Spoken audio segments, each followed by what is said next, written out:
పిల్లలందరూ కూడా నా శుభాకాంక్షలు చేస్తూ వారు కూడా స్టేజ్ ముందుకు వచ్చి కూర్చోవలసిందిగా కోరుతున్నాను.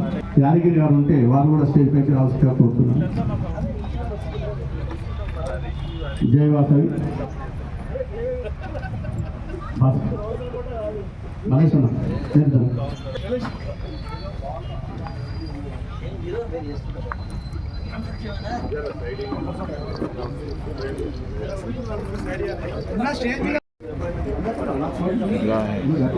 లేడీస్ బాగా చెప్తారు. ఎందుకంటే ఒక్కొక్క పేరు తీసాక లేట్ అవుతుంది.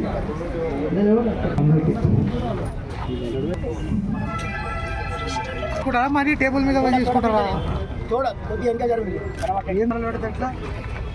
అబ్బాయి కూడా పిచ్చా ఏ రమేష సతీష్ జరుగు అన్న పెద్దలందరికీ నా నమస్కారాలు. ఇప్పుడు వాసవి మాత జయంతిని అధికారికంగా ప్రకటించినందుకు రేవంత్ రెడ్డి గారిని, పిసిసిసి ప్రెసిడెంట్ మహేష్ కుమార్ గారిని, నిర్మలా జగ్గారెడ్డి గారిని అందరికీ ధన్యవాదాలు తెలుపుకుంటున్నాను. Thank you. ఇక్కడికి వచ్చిన ఆర్యవైశ్య కమ్యూనిటీ సోదరులు సోదరిమణులు, పాత్రికేయ మిత్రులు, నాతోటి కౌన్సిలర్లు అందరికీ పేరు పేరున నమస్కారాలు.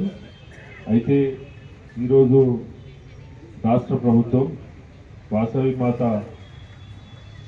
జయంతిని రాష్ట్ర ప్రభుత్వ పండగగా డిక్లేర్ చేయడము, దాన్ని ప్రభుత్వమే ఇన్వాల్వ్మెంట్ అయ్యి ఒక 26వ తారీఖు ఆదివారం రోజు అధికారికంగా చేయడం అనేది చాలా గొప్ప విషయము. గత తెలంగాణ రాష్ట్రం ఏర్పడి 12 ఏళ్ళు, అంతకుముందు ఒక 50 ఏళ్ళు, అంటే సుమారుగా 60-60 సంవత్సరాలలో ఏ ప్రభుత్వము ఏ నాయకుడు ఎవరు కూడా తీసుకున్నటువంటి నిర్ణయాన్ని ధైర్యంగా తీసుకొని వాళ్ళకు ఆర్యవైశ్య కమ్యూనిటీకి సంబంధించి ఒక పండుగను రాష్ట్ర ప్రభుత్వం చేయడం అనేది చాలా సంతోషకరమైన విషయం. ఆ వేడుకలలో మేము పార్టిసిపేట్ అవ్వడము, ఇక్కడికి రావడం, మమ్మల్ని ఆహ్వానించినందుకు ఇక్కడ ఆర్యవైశ్య కమ్యూనిటీ పెద్దలందరికీ కూడా పేరు పేరున నమస్కారాలు తెలియజేస్తూ నాకు ఈ అవకాశం ఇచ్చిన పెద్దలందరికీ ధన్యవాదాలు తెలియజేస్తున్నాను.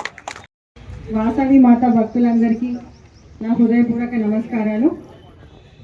మరి ఈరోజు వాసవి మాత జయంతి ఉత్సవాలని రాష్ట్ర అధికారిక పండుగగా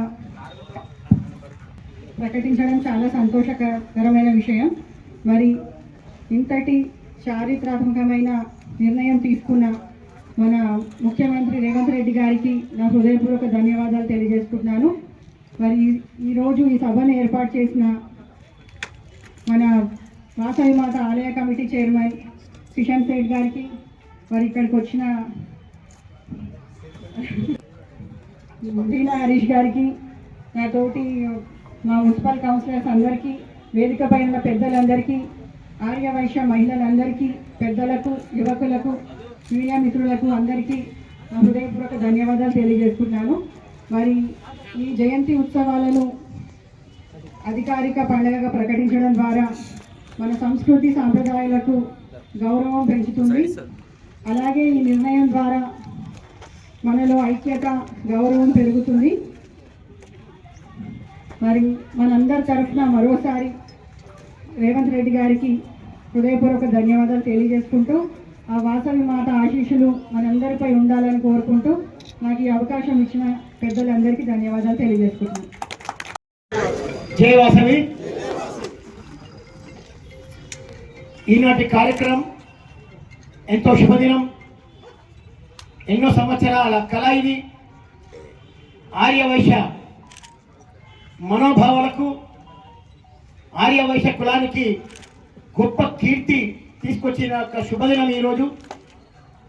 మరి ఈరోజు ఈ కార్యక్రమాన్ని ఈ విధంగా నిర్వహించాలని చెప్పి మా నాయకుడు జగ్గారెడ్డి గారి ఆదేశాల ప్రకారము, మా నాయకురాలు నిర్మలా జగ్గారెడ్డి గారి ఆదేశాల ప్రకారము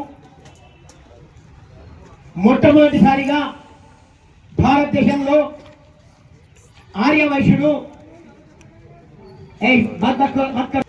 భారతదేశంలో ఆర్యవైశ్యుడు భారతదేశంలో ఆర్యవైశ్యుల్ని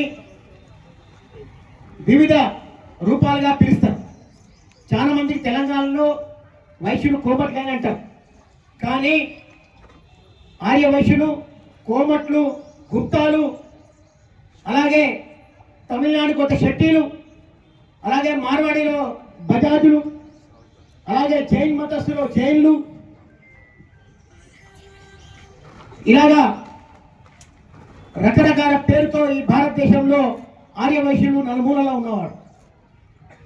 ఈ భారతదేశానికి కీర్తి తీసుకొచ్చి, ప్రతిష్టాన్ని తీసుకొచ్చి అన్ని దేశంలో అన్ని రంగాల్లో ఈ ప్రపంచవ్యాప్తంగా ఆర్యవైశ్యులు ఉన్నారు. వైశ్యులు, శెట్టిలు, బజాజులు అందరూ ఉన్నారు. కానీ కీర్తి తీసుకొచ్చే దిశగా ఈనాడు తెలంగాణ రాష్ట్ర ప్రభుత్వం అధికారికంగా వైశ్యుల్ని గుర్తించి ఈ లోగో రావడం అనేది గొప్పతనం. ఎప్పటికైనా జనరల్గా ఆర్యవైశ్యుల మీటింగు వాసవి మా జయంతి అని రాస్తాం. కానీ ఈరోజు తెలంగాణ ఆర్యవైశ్యం లోగో రావడం అనేది జన్మ జన్మల కలయి. ఇంటికి సర్నేమ్ ఎట్లనో ఈ కులానికి, జాతికి లోగో ఇచ్చిండు చూడు, అది ముఖ్యం. ఇంకేం కావాలి వైశ్యులకు? ఈ మీటింగ్ కాదు, కానీ కొన్ని మీకు గుర్తు చెప్పడానికి కొన్ని విషయాలు నేను చెప్తున్నా. ఇది మీటింగ్ కాదు, సభ కాదు, కానీ మీకు గుర్తు తెలియడానికి చెప్తున్నా. ఈ దేశంలో ప్రప్రథంగా ఈ దేశాన్ని తీసుకొచ్చిన వైశ్యుడు ఎవరయ్యా అంటే మహాత్మా గాంధీ. వైశ్యుడు కాదా? తెలంగాణ, ఆంధ్ర రాష్ట్రాన్ని పరిపాలించి అమరజీవిగా నిలిచిన పొట్టి శ్రీరాములు ఎవరయ్యా అంటే వైశ్యుడు కదా?